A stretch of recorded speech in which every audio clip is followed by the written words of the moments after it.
My name is Manu Mansheet Rai. I'm a visual merchandiser and an interior stylist by profession. I'm also a professor. I teach design and aesthetics in various colleges, and I am an art enthusiast.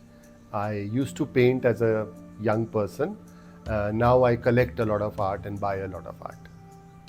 My collection has grown over the years. There was a time when I was a child, when I was a young person, I could not buy art, I could not afford art. I used to paint mostly my own paintings and buy very little small things from various places, from bazaars and footpath, and collect over the years.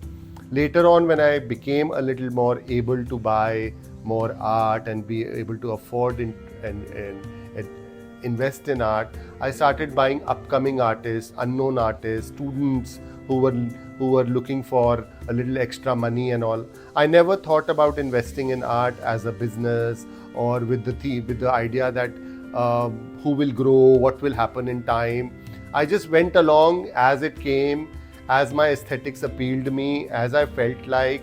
And over the years, now in the past 30 years, what I invested in 30 years ago or 35 years ago, today those artists have really come up. They're doing very well. That art has become more, has appreciated a lot. And I feel very lucky that today I'm sitting on a corpus of a decent art collection, which may not be only consisting of masters or very, what do I say, nami girami artists. But there are artists who have done well. There are artists who I don't even know where they exist. But those are paintings that I enjoy, I cherish. Sometimes I get to use these art and these paintings in my projects also. I'm always open for that. And since I'm in the business of aesthetics, I do interiors for people. Art is a very integral part of any project. So sometimes we go shopping, sometimes we still go to art galleries. I keep an eye on who is doing well, who is the current favorite, what is happening. Sometimes to advise my clients as to who they should be investing in. Sometimes it's the other way around, what suits their project, what looks good. And sometimes when there's an emergency or there is a really paucity of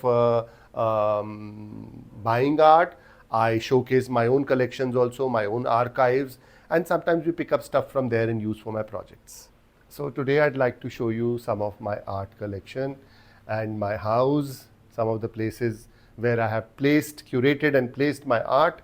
It is a stylist's house. It's a little maximalist, but that's the way I am, that's the way I live.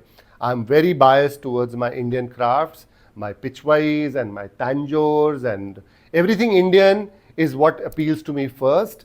I'm a textile collector. I'm into Jamewar shawls and carpets and things. And of course, my first love is buying Indian artists. I promote Indian art. I feel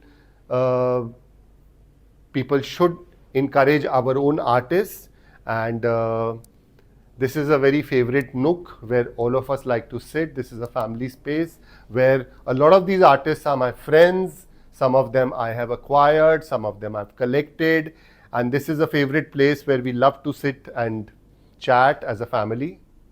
That's Sachin Sagare, Jay Zarotia, Paresh Mehti, Madhuri Bhadri, Jitinder Dangi, Nupur Kundu,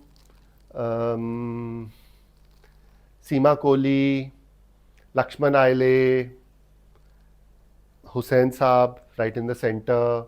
These are all my artist friends, people who I know, people I've admired. These are things that I've been able to afford at different times. A few of them are gifts from friends. And I really cherish this wall. I really cherish my art collection. Those are a lot of miniatures which my parents had collected over the years. They are all great quality, old miniatures. So I have tried to group things on my walls because there is so much of art that I've really curated the whole house. And it's a little crazy space, but that's how I like it. And I'm very fond of my house. This house has been featured in many magazines. Movies have been made on my house. I'm super proud of it. My favorite project, my most favorite project ever. A lot of heart and soul has gone into this. I promote art. I tell people, whenever people ask me that we don't understand art, how should we buy? I tell them, go by your pocket, buy the best that you can afford at that time. It could be worth 100 rupees or 1,000 rupees or 10,000 rupees or 1 lakh rupees. Do not go too much into detail of the artist and all. Beyond that, let's say if you are investing in couple of lakhs or beyond that, then you should go into the market value and the trends and the graphs of that person or whatever. But when you're buying something for a couple of thousand or a lakh or two, you need not go into too much of details, because art appreciates. Today is cheaper than tomorrow. Whatever you buy today will appreciate. There is a small tribal artist that I picked up without even thinking about her, and I picked this up for 500 rupees, and today she's an award winning artist, and this little painting is worth much more. So same goes with lithographs, serigraphs, signed prints. I cannot afford a real Hussein, and I have invested in a lot of serigraphs which are signed with certificate, and I'm happy using them. I'm happy using them in my projects. I can't be waiting one day that I'll be able to buy a Tayyab Mehta or a Raja Ravi Verma or even a Ram Kumar or somebody like that. Maybe, maybe not. I do not know. But today, what I can afford, I will buy. My vote goes to all the artists who work hard, all the good artists coming out of various colleges of art. Look at their work, go to the exhibitions, encourage. My idea always is, whenever I go to an exhibition, to pick up something small, pick up at least one small thing to encourage the artist. Same goes for artisans. When I go shopping to Delhi Haat and all, and I see a new weaver or a new artisan, I like to pick up something small from them.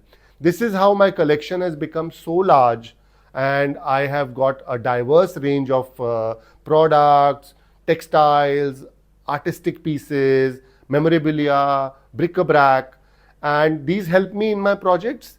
These help my house look eclectic, and the way it is, it's one of the most celebrated houses. I am very proud of it, and I can never have enough of it.